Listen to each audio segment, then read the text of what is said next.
And how it works. A trawl will reach 3/4 of a mile. And the last time I going, I went to John Coffin in his boat. You know John Coffin? Mm-hmm. He and I and that guy that went with me, he lives up Sebago Lake. Odlin, his name's Odlin. And yeah, we, according to the guy that run the fish market, well, we sold, that last trip I ever made, he claimed that that was the biggest trip of fish that ever come into Portland in a small boat. We had almost 9,000 pounds. And Peter was with us. Peter can tell you all about it. Tell me what a trawl looks like. Well, we have a tub, a half a barrel, and we put it in that, and you coil it round and round and round and round and round into the barrel, and there's a hook line every 6 feet, and a trawl will reach about 2/3 of a mile. Yes, and there's another smaller line and a hook every 6 feet. What do they call that? Call them gangins. A hook on it. Ernie's got all his gear down there. Ernie Burgess. And, I talked to Johnny Coffin not too long ago. He said he had all his gear. I think he had 6 tubs. He called it 6 tubs. They're coiled in a tub. And, they don't go out now at all, or they can't? I guess they're not allowed to. Huh. Put restrictions on everything. The government's put restrictions on everything. How do they catch the fish now? They don't do trawling now when they catch fish. How do they catch them? Or do they still? Well, gill netters. Oh. There's still gill netters out of Portland, as far as I know. I think them Odlins go gill netting. They did the last I knew. You said everybody go. A lot of people went. So years ago. Oh, yeah. Oh, this is a regular fishing village when I was young. All the Dowdies and the Hamiltons. All the Dowdies, yeah. Yeah, when I was a youngster down the back shore, in one building there was Will Johnson over here, my father and my Uncle Philip. The next building to it there was 4 Mansfields. And there was a Herman Dowdy and a Lol Bennett. They all went trawl fishing. That was mostly winter work. They went trawling mostly in the winter.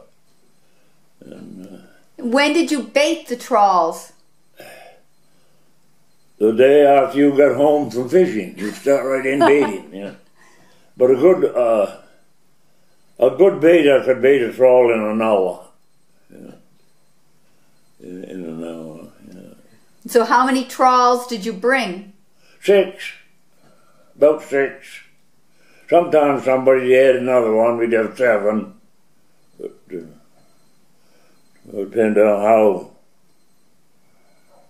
bad you wanted to work, I guess. Was it dangerous? Huh? Was it dangerous? No. No. Or somebody would get their hook caught in a jacket, coat or something.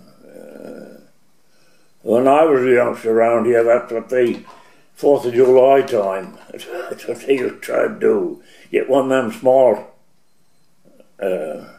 crackers into somebody's coat pocket. blow the pocket all to pieces. We had fun years ago they wouldn't think of allowing today. What happened to your hearing? Up the church. Yeah. We were out raising hell the night before the 4th. I was just sitting there with the window open. Somebody threw one of them big firecrackers in the window. Went off right beside me. I never heard anything more out of that. When you were on the boats, sometimes it would be kind of rough. And did you ever have to come in before you could pull your gear? No, I never come in. Kind of rough, she says. We used to get them, what we call them, heavy southers. Wind from the south. Nothing of it 50, 60 mile an hour. Wind didn't bother us any. She put her old bow under the boat. She put her old bow on right under water, and she'd pick up 3, 4 barrels of water. That would roll back over the cabin, up over the hauling house, and dump down out of that. But they lost 2 boats out of Portland. Yeah, that was mostly carelessness. Yeah. But the people were saved? The people were saved? Or did they go down? Yeah, there was 3 boats in company. See, it was Hall boys. You've heard of the Halls, probably. Yep. Was, H-O-A-R. Yeah. Yep. There was Ernest and Leon were together. And the Floyds, old Jim, young Jim Floyd, and Evans Dowdy and Clint Cushing in the other one. 3 boats together. But they lost. Jim Floyd lost his boat one time, and Clint Cushing the next 2, 3 days later lost his boat. But the men were saved. The Haw boys were wonderful fishermen. Wonderful fishermen. There was Ernest, Leon, Joe. Yeah. When you set the gear, when you set your trawl, you would go out there, set the trawl, and did you let it sit for a while, or did you bring it right back in? Oh, we'd run back to where we started. Where we first started setting the trawl, we'd run, but that took a half an hour probably, and we'd shut the engine off and have a good big breakfast. Yeah. Then we'd start, well, if we set 10 tubs, we used to set 10 tubs of gear. That was 10 hours work right there. Took about an hour to haul the tub to roll. Yeah. So you would set all 10 right 6, out in a straight line. and then you would go to the first one and start hauling it back. That's right. Yeah. And take the fish off it. Believe it or not, I was doing that when I was 6 years old. Yep. You don't believe me, do you? I believe you. I know there used to be a lot of haddock years and years ago right outside of Stuyvesant, and some of the boys fished haddock right out there, just outside of Stuyvesant. I was with my father one time. What was I, 6, 7 years old, I guess, and between every trawl there was another buoy line, so if you broke one trawl, you could go to that buoy and start again. And he'd hand me the buoy line. When he come to one, he was hauling the trawl, but he'd hand the buoy line to me and I was supposed to haul it in. Well, I was so young I could hardly do it because against the tide runs strong. And I'd say, Pa, I can't haul it in. Yes, you can, he did. So I did. They don't bring boys up to the cat today, do they? What did you use for bait? Mussels. Not the job in itself. God. We also got back a big Moses here. We had dories in them days, and we could get 2 or 3 baitings in the dory. You bring them home, dump them just below low water so they wouldn't die. We had to sit down, took 3 bushels of mussels to bait 1 trawl. 500 hooks. Trawl.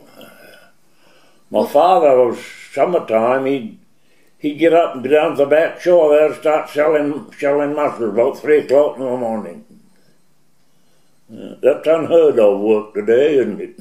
And then you'd get up as a young boy, go down there, and then start putting the bait on the hooks, right?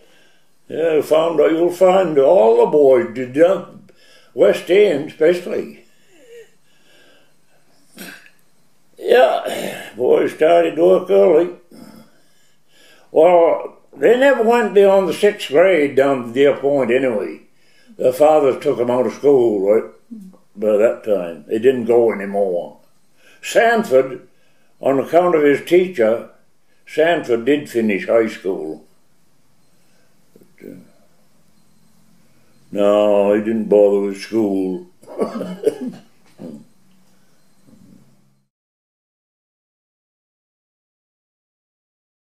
I guess it's a barrel with a trawl in it?